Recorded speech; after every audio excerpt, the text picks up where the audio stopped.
Graça e paz, graça e paz. Deus abençoe a todos. Estamos de volta aqui com a primeira carta de João. João, creio eu, o mesmo escritor do Evangelho de João e do livro de Apocalipse. Há quem atribua o livro de Apocalipse, a carta de Apocalipse, a outro João, seja ele quem for, por conta da mudança de estilo. Mas não vejo motivos pelos quais um escritor não possa escrever em mais de um gênero, em mais de um estilo. Lembrando que nós temos aqui cartas, né? E o livro de Apocalipse, ele segue o gênero literário apocalíptico, que era um gênero literário muito comum naquela época, muito comum durante um período depois, e continuou um gênero literário assim muito abundante na literatura cristã e na literatura mística no mundo todo, tá? Então é um gênero à parte. Ele escreveu de acordo com as peculiaridades daquele gênero. As cartas, tá? São mais pessoais, são mais assim objetivas, são mais próximas. Se bem que aquele que inspirou foi o mesmo, o Espírito Santo de Deus. Mas nós não temos nenhuma dúvida no que diz respeito à autoria. João é um escritor muito exigente. João torna-se um escritor cujo ensinamento invade a alma, o espírito do indivíduo, fazendo uma seção, uma separação. Muito embora ele ilustre de uma maneira belíssima e muito convidativa para que se permaneça em comunhão com Deus pela fé em Cristo Jesus, ao mesmo tempo ele deixa evidente que todo aquele que não partilha daquela convicção, daquela certeza, ou que não vive aquela verdade, aquela realidade, ele não está em Cristo Jesus. E ponto. Não tem assim meio termo. Ah, mas está em processo. Não, está fora. Ou foi perdoado, ou está condenado. Ou foi justificado, ou está condenado. Ou foi santificado, ou está condenado. Ou nasceu de novo, ou foi condenado. Ou é guardado, protegido, guiado pelo Espírito de Deus, ou está debaixo de condenação. É simples assim para João, tá? É muito simples. E esse poder de simplificar as coisas, as verdades, ele às vezes expõe as brechas que ocorrem na vida das pessoas, dos cristãos de um modo geral, revelando uma inconsistência entre aquilo que se crê e aquilo que se vive, que se experimenta. João fala aqui sobre um perigo que ocorria naqueles dias, né? O surgimento assim de anticristos. As pessoas, somente a cultura norte-americana, eles têm uma obsessão pelo diabo, por Satanás, pelo anticristo, que é um negócio impressionante. É uma coisa assim que é de deixar qualquer um assim pasmo, né? A figura do anticristo que vai dominar, seduzir isso, aquilo, é algo que povoa a mente, a imaginação de boa parte da sociedade americana, principalmente da sociedade, da parte religiosa, da parte cristã. Mas João já falava sobre esses temas e ele alertava a igreja sobre o surgimento do falso evangelho, do falso profeta, do falso cristão. Ele já alertava a igreja. Portanto, vos escrevo, porque vos falta o conhecimento da verdade. Portanto, não vos escrevo porque vos falta o conhecimento da verdade, mas justamente porque a conheceis e porquanto nenhuma mentira tem origem na verdade. Se não te conduz a Cristo, se não te estimula a permanecer confiante, aguardando em Cristo, então não tem origem em Cristo. Não tem origem. Se não te leva a Cristo, se não te conduz a Ele, se não te fortalece na presença dEle, se não edifica a sua vida, aumentando a sua confiança em Cristo Jesus, não é cristão. Quem é mentiroso, senão aquele que nega que Jesus é o Messias? Este é o inimigo de Cristo, aquele que rejeita tanto o Pai quanto o Filho. Tá? João, a essa altura da vida, ele não aceita conceber a religiosidade, a espiritualidade que não glorifica a Deus e a sua palavra, e que não reconhece o senhorio de Jesus, o Cristo, que se apresentou para a humanidade como o caminho, a verdade e a vida. Ah, mas eu creio em Deus. Amém, Deus te abençoe. Ah, mas eu tenho dificuldades. Sinto muito, as dificuldades são suas, não são minhas. Só quem pode suprir as suas dificuldades, as suas necessidades, as suas carências em relação à verdade de Deus é o próprio Deus, e Ele o fez. E Ele o fez em Jesus, o Cristo. Tudo nos ensinos dos apóstolos conduzem a Cristo, Jesus. E tudo nos ensinos dos apóstolos tem a sua origem em Cristo Jesus. Tá? Foi o que eles aprenderam, foi o que eles viveram e foi o que eles transmitiram. Todo aquele que nega o Filho, de igual forma não tem o Pai. Quem confessa publicamente o Filho, tem também o Pai. Quanto a vós outros, quanto a vocês, irmãos, quanto a vocês, igreja, quanto a vocês, congregação de Cristo, quanto a vocês, zelai para que aquilo que ouvistes desde o princípio permaneça em vossos corações. É a palavra da verdade na qual foram instruídos, a palavra da verdade na qual a vida espiritual foi gerada. A vida de comunhão com Deus através da fé em Jesus Cristo teve origem na palavra da verdade. Então, cuide para que esta palavra não seja de modo algum destruída no seu coração e substituída por outro princípio de doutrina, por outro princípio de sabedoria, por outra possibilidade, por alguma teoria, talvez até atraente e envolvente, mas não conduz a Cristo, não teve origem em Cristo, não glorifica a Cristo. Então, não serve para sustento, para edificação espiritual. Aqui ele diz: porquanto, se o que ouvistes permanecer em vós, de igual modo permanecereis no Filho e no Pai. Tudo que deu origem é importante. Toda verdade, toda realidade. No caso aqui, as igrejas, de um modo geral, haviam sido originadas na palavra de Deus, no ministério do próprio Senhor e Cristo, ou dos seus apóstolos, ou dos discípulos dos apóstolos.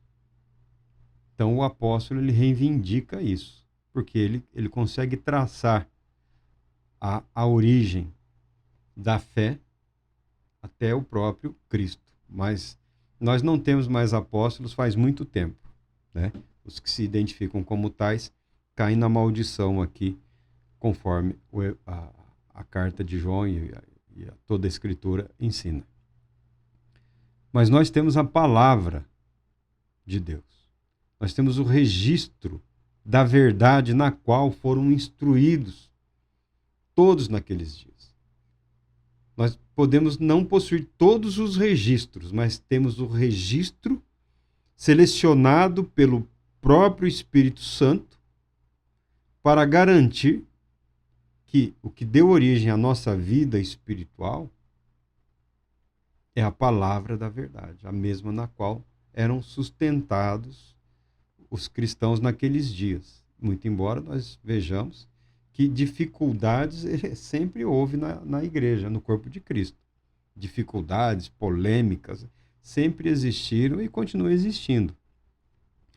Esta é a promessa que ele nos fez. De tudo que Jesus falou, tudo que Jesus prometeu, tem um ponto áureo. Tem uma verdade eterna. Tem uma verdade que diferencia de qualquer outro mestre, de qualquer outro líder espiritual, de qualquer outro rabino, de qualquer outro guru, de qualquer outro sacerdote no mundo. O que Cristo prometeu para aqueles que nele creem é a vida eterna. É a vida eterna. É o que diz aqui João. Esta é a promessa que ele nos fez, a vida eterna. E eu vos escrevo estas advertências a respeito daqueles que vos querem seduzir. Pode ser que já houvesse naqueles dias pessoas prometendo outras vidas, outras realidades, até mesmo desejáveis, outras verdades, muito embora parciais. Talvez não fosse nem ilegal, imoral, indecente, obsceno, obscuro, mas não deixava em relevo a glória de Deus, Pai, e do Filho, Jesus, o Cristo. Porque a promessa, a garantia final é a vida e a vida eterna. Quanto a vós outros, a unção que dele recebestes permanece em vós, e não tendes necessidade de que alguém mais vos ensine. No entanto, a unção que dele procede é verdadeira, não construída sobre a mentira, e vos ensina, sobretudo, o que deveis saber. Permanecei, pois, nele, assim como ele vos ensinou. Aqui. A unção diz respeito ao Espírito e a unção diz respeito à palavra. A unção diz respeito ao Espírito que guarda, que vivifica, o Espírito de vida e ressurreição que habita a igreja, que habita o corpo de Cristo, que, de acordo com a vontade de Cristo, conduz o seu povo na direção proposta, prometida pelo próprio Senhor, que é a vida eterna. Qual o caminho o cristão segue? O caminho para a vida eterna, o caminho da vida eterna, o caminho que conduz para a vida eterna. É esse o pensamento, é esse o norte, é esse o guia, é essa a conduta. E João continua aqui. Sim, queridos filhinhos, ele já estava velho, né? Já não era mais jovem, já era um homem idoso. Já. Permanecei nele para que tenhamos segurança quando ele se manifestar e não sejamos envergonhados diante dele na sua vinda.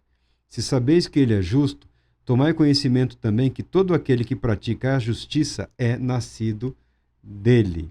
Todo aquele que pratica a justiça, todo aquele que pratica a verdade do Evangelho, todo aquele que procura viver a verdade segundo expresso por Cristo Jesus, especialmente no Evangelho, que não nega o chamado Antigo Testamento, que não nega a lei, que não nega os profetas, que não nega a palavra de Deus. A palavra de Deus não contraria a palavra de Deus. A vida cristã não é uma negação. A vida cristã é uma confirmação de que Deus é fiel, cumpriu tudo que nos prometeu. E de todas as promessas que você pode encontrar na palavra de Deus, a promessa que fundamenta a nossa vida, a nossa ligação com Ele, é a promessa da vida eterna. A promessa da vida eterna. Se não te prepara para isso, aí João já está preparando a igreja, o povo de Deus, para que se proteja dos falsos apóstolos, dos falsos profetas, dos falsos irmãos, dos falsos amigos e dos falsos cristos, porque não eram poucos naqueles dias, e imagina hoje com 8 bilhões de pessoas sobre o planeta, a quantidade de falsos profetas que tem surgido mundo afora, proclamando um evangelho que não conduz à confiança em Deus, que não glorifica a Deus, que não conduz as pessoas a Cristo Jesus. Essa promessa nós já temos, essa promessa de Cristo Jesus.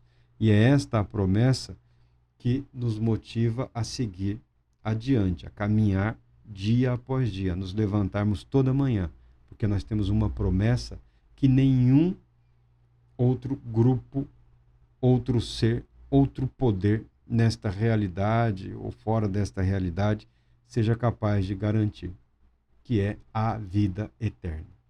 A vida eterna. A vida eterna de comunhão com o Pai. A vida eterna com Deus. Graças à fé em Cristo Jesus, nosso Senhor. Vejam, e o caminho que manifesta essa fé é o caminho da justiça. A justiça é um padrão, ou a justificação. O apóstolo Paulo declara, a Bíblia ensina que Deus colocou a humanidade debaixo do pecado, por conta do Adão. A humanidade encontra-se nivelada pelo pecado. Do menor dos homens ao maior dos mais poderoso dos homens, todos estamos debaixo do pecado.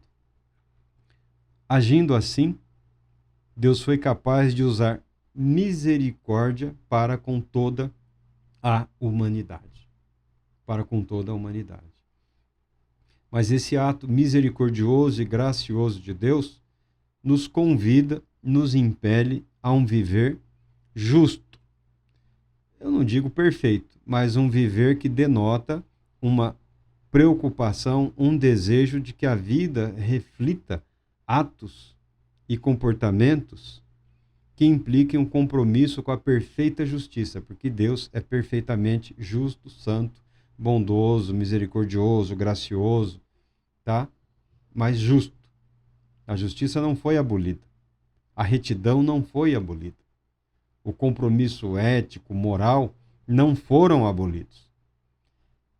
Eles receberam o acréscimo da promessa da vida eterna.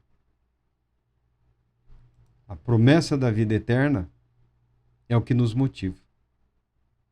E João continua: vede que imenso amor nos tem concedido o Pai a ponto de sermos tratados como filhos de Deus, e em realidade somos filhos de Deus. Por esse motivo, o mundo não nos conhece, porquanto não conheceu a Ele mesmo. O mundo não conheceu a Deus, o mundo não conheceu ou reconheceu a Jesus como o Cristo, mas nós que o fizemos, participamos dessa palavra, dessa verdade. Somos filhos de Deus, co-herdeiros com Cristo Jesus. A máxima da manifestação do amor, porque o amor em Deus não é necessariamente um sentimento. O amor em Deus e o amor, como nós podemos compreendê-lo de uma forma mais eficiente, o amor é um compromisso. O amor é uma decisão de priorizar a necessidade do outro. Por isso que João fala: vejam que imenso amor nos tem concedido ao Pai. Isso é muito mais do que um sentimento e uma emoção. É uma posição que a nós foi designada como resposta à fé em Cristo Jesus. Nós acreditamos em Deus e Deus confiou em nós essa verdade. Deus também acreditou em nós que nós nos manteremos fiéis a essa verdade. Talvez a conotação fique estranha, mas ela é verdadeira. Ela é verdadeira. Porque Deus não nos criou como ferramentas, como máquinas. Nós somos conscientes. Nós tomamos decisões o tempo todo. O tempo todo nós decidimos. E Deus graciosamente nos confiou a palavra da verdade, a promessa da vida eterna, na qual nós temos sido sustentados todos esses anos, todo esse tempo. E em resposta a isso, porque Deus é galardoador, Deus é abençoador, Deus concede bênçãos, benefícios a todo aquele que nele crê. É a vida eterna e não só a vida eterna, há uma condição elevada da qual o cristão pode desfrutar. Filhos de Deus. E João fala forte aqui. Somos, de fato, somos filhos de Deus. Porque em Cristo Jesus nós conhecemos o Pai. O mundo não o conheceu. O mundo não conheceu o Pai e o mundo não reconheceu o Filho. Nós não. Nós aceitamos a palavra da vida eterna. como ela foi revelada por Deus, através de Cristo Jesus. Amados, agora somos filhos de Deus e ainda não se manifestou o que havemos de ser. É isso que é difícil traduzir em palavras, mas João chama atenção para a realidade. Nós somos filhos. Nós somos filhos, nós somos cordeiros com Cristo. Mas ainda não se manifestou o que nós seremos por sermos filhos de Deus. Não fomos glorificados, não temos corpo glorificado, não temos uma mente totalmente purificada, santificada, mas temos consciência do agir de Deus em nossas vidas. E ele fala: todavia sabemos que quando ele se manifestar, seremos semelhantes a ele, pois o veremos como ele é. Tá? Por enquanto, nós somos um rascunho de filhos de Deus. Está rascunhado. Está pronto. Deus sabe o que ele realizou. Deus sabe o que ele fez pela humanidade, por nós em Cristo Jesus. E quando Jesus, o Cristo, se manifestar como ele é em glória, nós também, com ele, compreenderemos e experimentaremos tudo que nós realmente somos em Cristo Jesus. Tá? Há um evento futuro, próximo, creio eu, desejável, que justifica o elevado nível de compromisso exigido na palavra de Deus. Tá? Há um elevado nível, um chamado a um compromisso que reverbera em todas as áreas da nossa vida, em todas as áreas do nosso ser. O caminho da humildade é o melhor caminho a ser seguido. Né? Meu Deus, o quanto distante estamos e vivemos daquilo que o Senhor propôs, do que o Senhor deseja para nós, do que o Senhor realizou em Cristo Jesus. Socorra-nos nas nossas necessidades, nas nossas aflições, nas nossas fraquezas. E todo aquele que nele tem essa plena confiança, purifica a si mesmo como ele é puro. Então, o caminho da purificação, o caminho da libertação do pecado, o caminho da cura espiritual está em confiar em Deus através do Filho, Jesus, o Cristo. Aí João continua, né? Toda pessoa que vive costumeiramente pecando também vive em rebeldia contra a lei, pois o pecado é a transgressão da lei. Sabemos igualmente que ele, Jesus, o Cristo, se manifestou para tirar os nossos pecados, e nele não há pecado. E nele não há pecado. Todo aquele que permanece nele não vive pecando, não faz da sua vida um ato do pecado. A marca do cristão não é o pecado. A marca da vida do cristão é a sua devoção, a sua dedicação a Deus. É o que marca a vida do cristão, tá? Toda pessoa que continua no pecado não o viu nem tampouco o conheceu. Ninguém se iluda. Quem pratica a justiça é justo, assim como ele é justo. E ele fala aqui, quem vive habitualmente no pecado, quem vive costumeiramente no pecado, quem vive diariamente no pecado, aquela pessoa em cuja vida a característica, a marca é o pecado, é o diabo. Aquele que vive habitualmente no pecado é do diabo, pois o diabo peca desde o princípio. Para isto o Filho de Deus se manifestou, para destruir as obras do diabo. Todo aquele que é nascido de Deus não se dedica à prática do pecado, porquanto a semente de Deus permanece nele e ele não pode continuar no pecado, porque é nascido de Deus. Deste modo, conhecemos quem são os filhos de Deus e quem são os filhos do diabo. Quem não pratica a justiça não procede de Deus, nem tampouco aquele que não ama o seu próprio irmão. Esse é o padrão moral, ético, espiritual de João. Não tem meio termo. Ah, mas todo mundo peca. É claro que todos nós pecamos.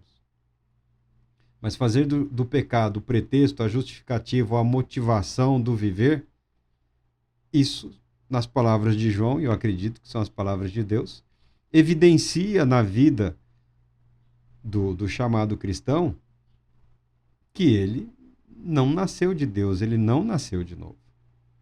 Ainda que ele esteja vivendo aí uma experiência, um exercício religioso. O que caracteriza a vida do cristão é a fidelidade a Deus, a confiança em Deus, a certeza de que todas as promessas de Deus em Cristo Jesus se resumem na que ele realizou, conquistou por nós, a vida eterna. Sabedores do que desfrutaremos com Deus em Cristo Jesus. Um estado de filiação. Não é nem servidão, é filiação. Vivemos como servos, mas seremos acolhidos como filhos.